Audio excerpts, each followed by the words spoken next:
There's a lot of things that's been going on in regards to politics when it comes to Democrats or Republicans. The views of being Democrats versus the views of being Republican. The values of being Democrats versus the values of being Republican. And it seems like it's been hitting the black community a lot, whether they were on either side. But let's go ahead and take a look and see what the black Americans of the past have to say about not just being liberal or conservatives, but being a white liberal or conservative while you're living in America as being black. Let's check it out.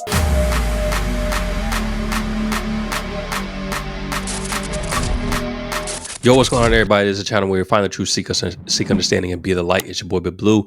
Like I mentioned in my last video, it seems like we're in an interesting situation to where there's a lot of discourse in regards to being liberal or conservative.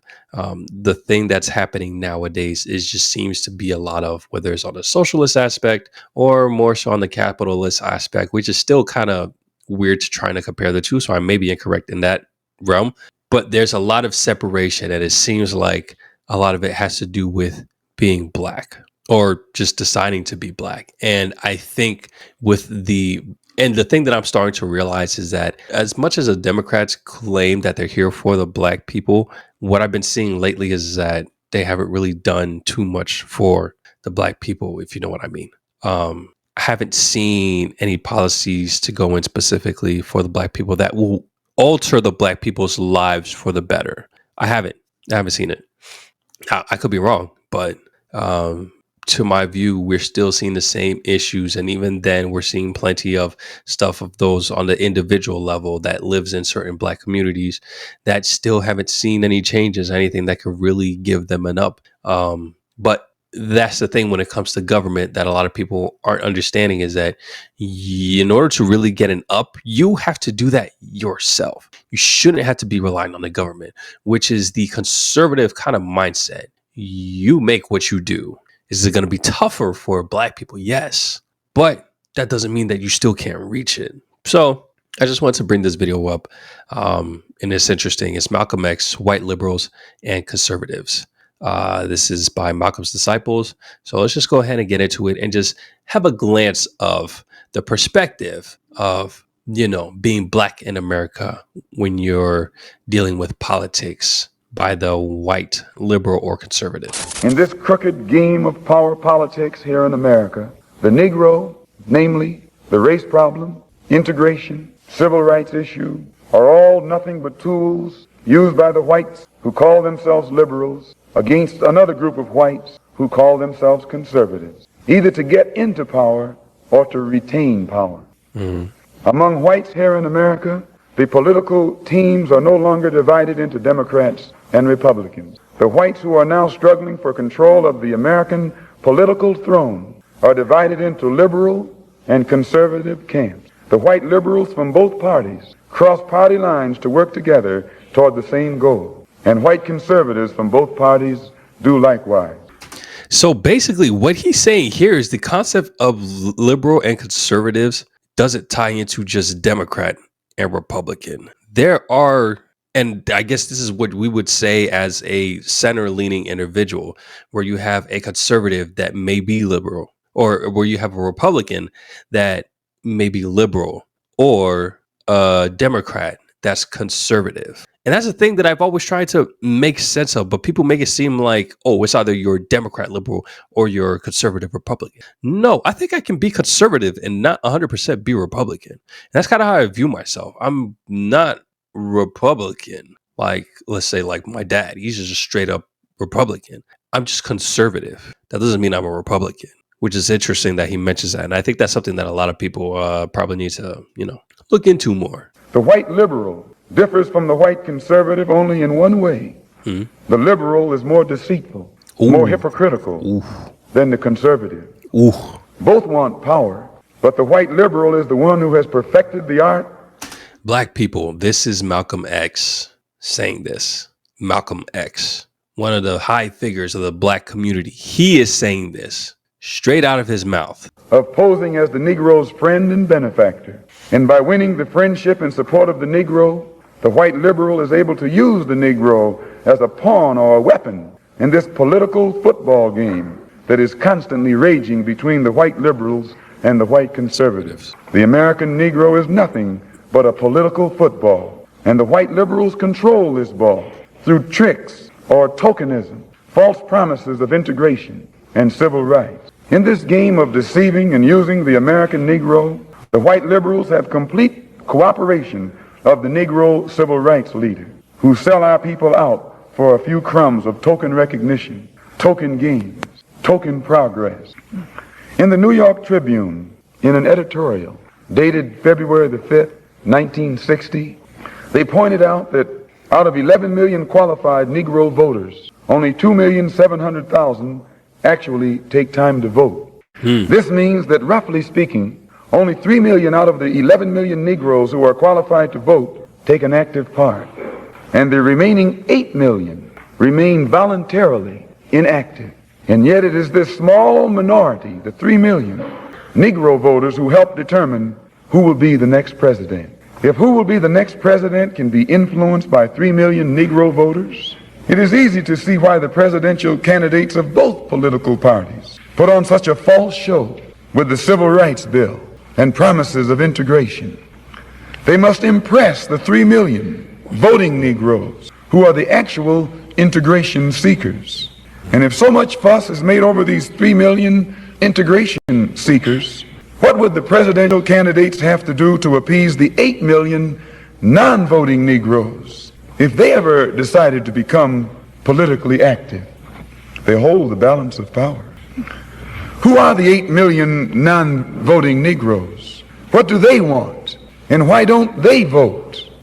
The 3 million Negro voters are the so-called middle-class Negroes, or high-class Negroes, or uppity Negroes, who are referred to by the late Howard University sociology professor E. Franklin Frazier as the black bourgeoisie, who have been educated to think as patriotic individualists with no racial pride whatsoever, who believe in and look forward to the future integrated, intermarried society that is constantly being promised to them by the Negro politician. This is just an interesting take. Now, I can't get off a specific number.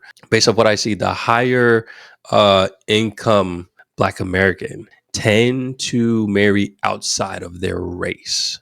Now, that's not a problem with me. It's a problem with a lot of Black people, though.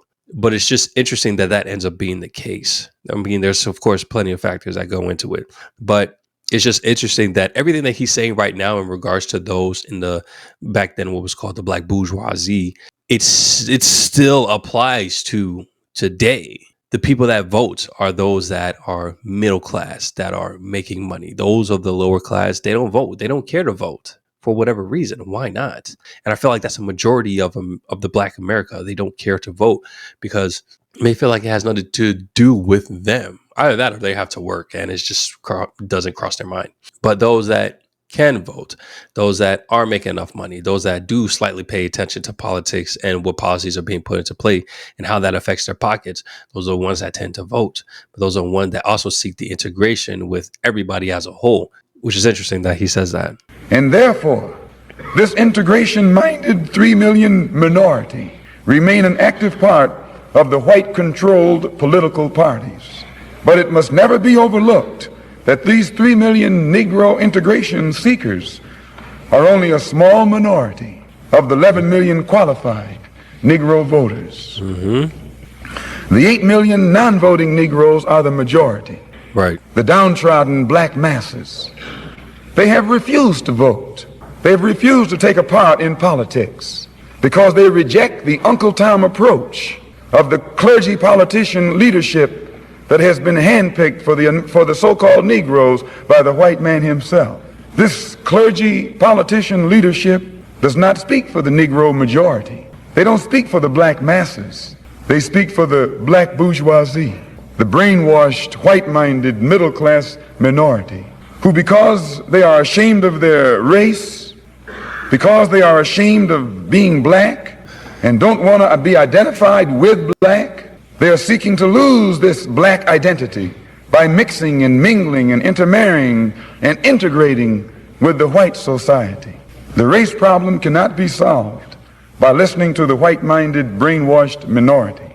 The white man must try Brainwashed minority is crazy. Brainwash? Are we really brainwashed? to learn what the black I majority want. The president would be wise to try and learn what the black masses want. yes. And the only way to find this out is by listening to the man who speaks for the black masses.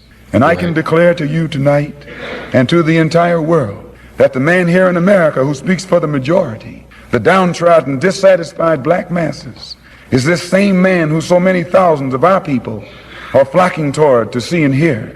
This same Mr. Muhammad who is labeled by you as a black supremacist and as a racist and as an extremist.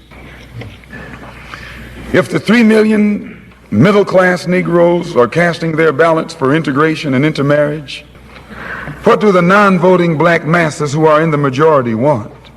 Find out what the black masses want, and then perhaps America's grave race problem can be solved. So it's interesting that last part. Elijah Muhammad, I don't know too much about him, but apparently he's of the Muslim faith. But the Muslim Islam, that's a whole different situation, especially what's going on. And again, different time period, because what was taught back then is completely different than the idea of the Islam faith and whatnot nowadays. But it's interesting that he said that last statement that he said was, I mean, pretty much what I have been saying when it comes to politics. My understanding is that why try to pander to the people that's already going to vote for you? Go out to those that aren't going to vote for you and hear what they want and get them to vote. The problem with that is what he said initially, which is kind of contradictory to his whole point, unless I'm missing something. Because he initially said that the Liberal Party or the Democratic Party are the ones that are deceivers, which I find that is true.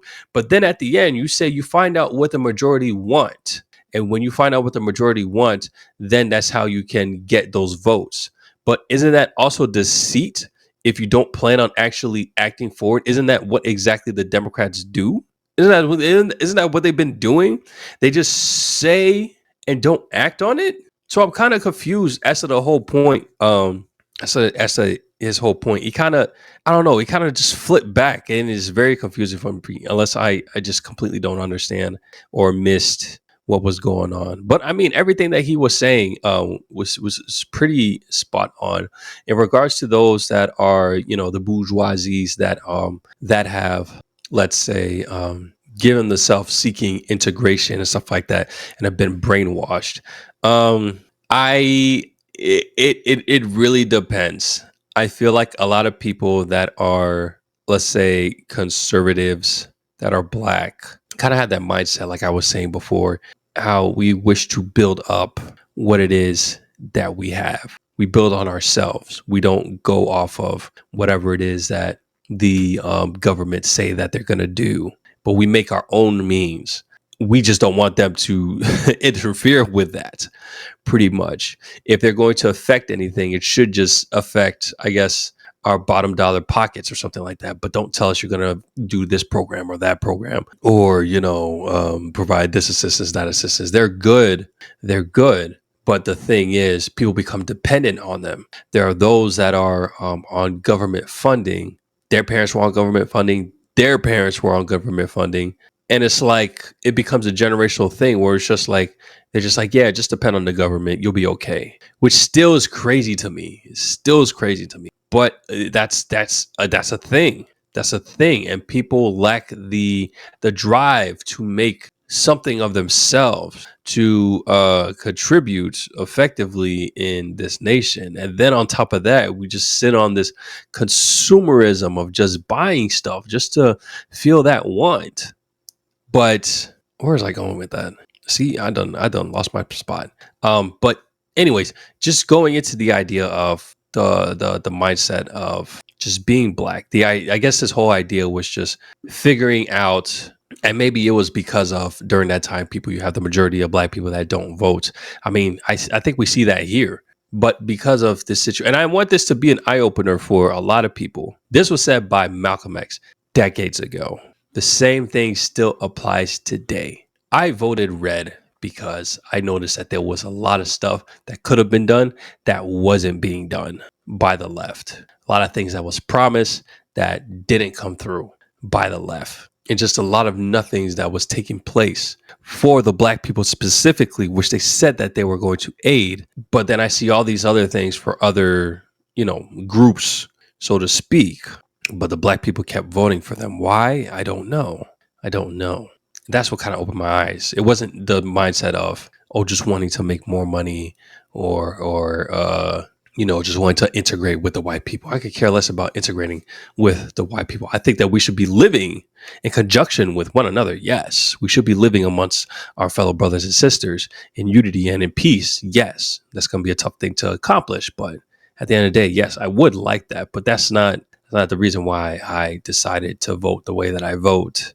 I'm going based off of what he's saying. I see a lot of deceitfulness with the left. Now, I could have gone independent, but then I don't know. It's just a weird situation. It's like, it's either going to be Democrat or Republican. I could have not voted, but I come to realize that I found myself more so on the conservative side than I do with the liberal side.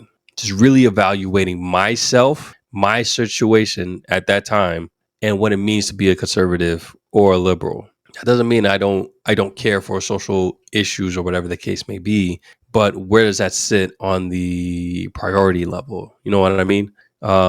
So it's just interesting. It's interesting hearing those words from Malcolm X of how things were before and seeing how they still play out the same today. So it seems like a lot of people didn't get this message or really understood exactly what's going on.